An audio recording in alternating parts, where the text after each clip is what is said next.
Yung tipong nag-overtake ka at ang pinakamasakit, yung malulubak ka. Ang sakit, chong!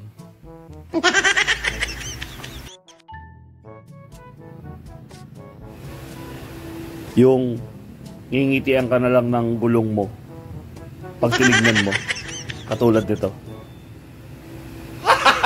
Gag!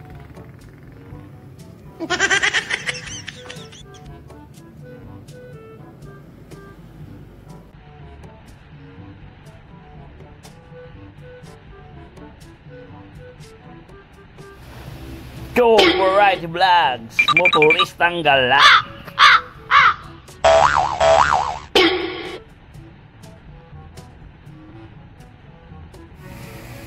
Yun na nga mga chong, araw ng Lunes, araw ng balikan sa trabaho.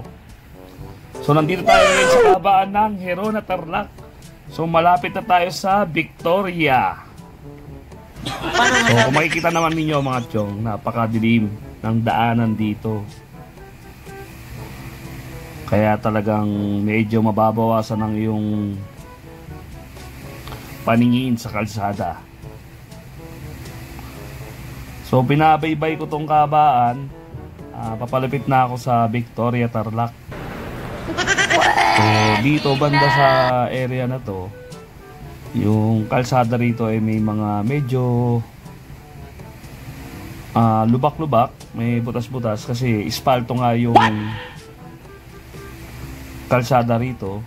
So alam naman natin pag ispalto, maulanan lang yan at madaanan ng malaking truck, magkakaroon talaga ng butas. Kaya kapag espalto, alam na. Yun, nakita nyo naman, umilag yung nasa ating harapan na motor. Kanina pa siya naka-signal light. At eto na nga ang inaantay nyo. Sa kasamaang palad, naswertihan ko ang bako. Nabako po si Chong Variety Vlogs.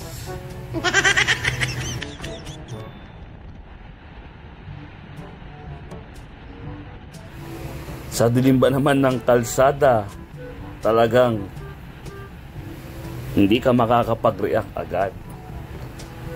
Kaya mga Chong, kapag ganito kadilim, medyo bawasan natin ang ating bilis. So, aminado ako, medyo mabilis talaga yung takbo ko. Gag!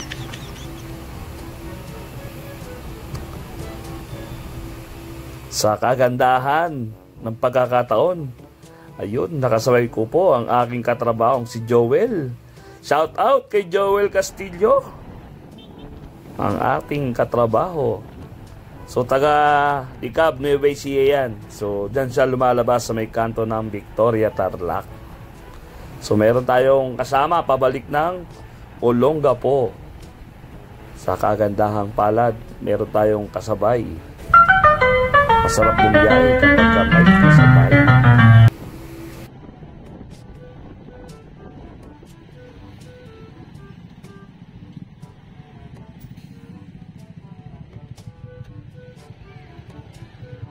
Nalubak ako. Nalubak ako. Doon.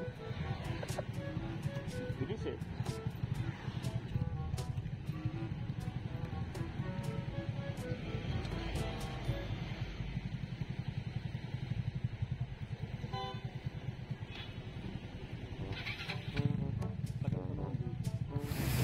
So medyo matagal-tagal yung stoplight.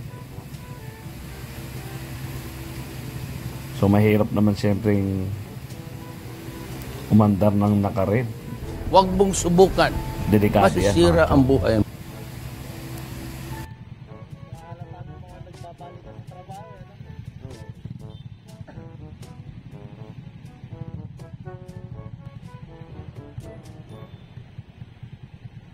So dito, nakaramdam na ako na medyo malambot ang aking gulong.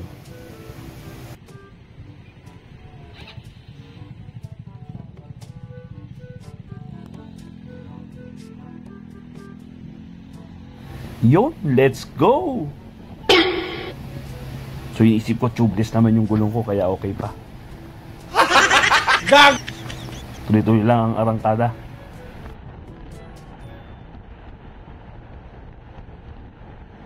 Nandito na tayo ngayon sa... Lapit na tayo sa... Mabalacat Park na pala to. Mabalacat, Pampanga na tayo. So dito talaga hindi na maganda yung pakiramdam ko sa motor. Kasi kumikembot na yung pet ko. May nararamdaman na akong wiggle. Kaya talagang titignan ko na yung gulong ko rito. Halos 1 oras na rin yung tinakbo ko simula nung nalubak ako.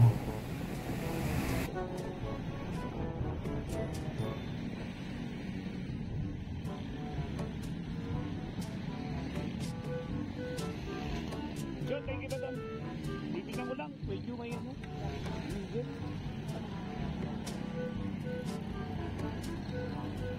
Itatabi ko pa lang yung motor ko. Nagdadasal na ako na sana hindi ganun kalala yung tama ng gulong ko. Dahil medyo malayo-layo pa to. Dao.